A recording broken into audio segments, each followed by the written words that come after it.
శ్రీమాత్రే నమః. అందరికీ దసరా శుభాకాంక్షలు. ఆశ్వయుజ శుద్ధ పాడ్యమి మొదలు శుద్ధ నవమి వరకు 9 రోజులు దేవీ నవరాత్రులు.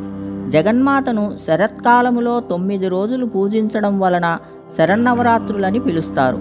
9 రోజుల దీక్షకు ఫలంగా 10వ రోజు విజయం లభించుటచే 10వ రోజు విజయదశమి పండుగను జరుపుకుంటారు. 9 సంఖ్య పూర్ణత్వానికి సంకేతం. నవరాత్రులు ఆరాధించడం అంటే జగన్మాత ఆదిపరాశక్తిని పరిపూర్ణంగా ఆరాధించడం. శక్తి స్వరూపిణి నుండే సృష్టి స్థితి లయకారకులైన త్రిమూర్తులు ఉద్భవించారని పురాణాలు చెబుతున్నాయి. ఆ శక్తి కృపలేనిదే ఎవరైనను బలహీనులగుదురు. కాలానుగుణంగా 4 నవరాత్రులు ఉన్నను అందులో ముఖ్యంగా చెప్పుకునేవి 2 నవరాత్రులు. అవి చైత్రమాసంలో వచ్చే వసంత నవరాత్రులు, ఆశ్వేజ మాసంలోని శరన్నవరాత్రులు.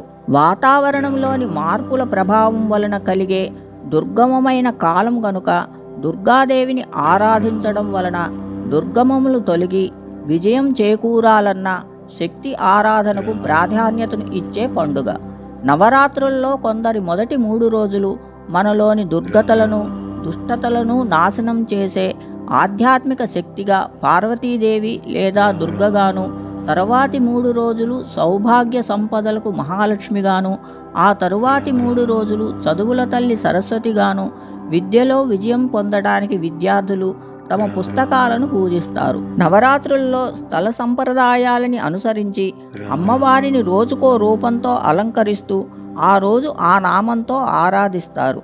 అమ్మవారు మొదటి రోజున శైలపుత్రి స్వర్ణ కవచాలంకృత దుర్గమ్మ అలంకారంతో దర్శనమిస్తుంది. 2వ రోజు బాలాత్రిపుర సుందరి, గాయత్రి, అన్నపూర్ణ, లలితాదేవి, మహాలక్ష్మి, మహాసరస్వతి, అష్టమి నాడు దుర్గాదేవిగా, నవమి రోజున మహిషాసుర మర్దినిగా మహిషాసురుణ్ణి సంహరించి విజయానికి గుర్తుగా 10వ రోజు విజయదశమిని జరుపుకుంటారు. ఈ నవరాత్రి 9 రోజులు శారీరక, మానసిక, ఆధ్యాత్మికమైన నియమాలను పాటిస్తూ దేవీ భాగవతం, దుర్గా సప్తశతి పారాయణలను చేస్తూ భజనలు, కీర్తనలతోనూ కొలుస్తూ ఉపవాస నియమాలను పాటిస్తూ దశమి నాడు జగన్మాతను రాజరాజేశ్వరీదేవిగా ఆరాధిస్తారు. యా దేవీ సర్వభూతేషు శక్తిరూపేణ సంస్థిత నమస్తస్తై నమస్తస్తై నమస్తస్తై నమో నమః.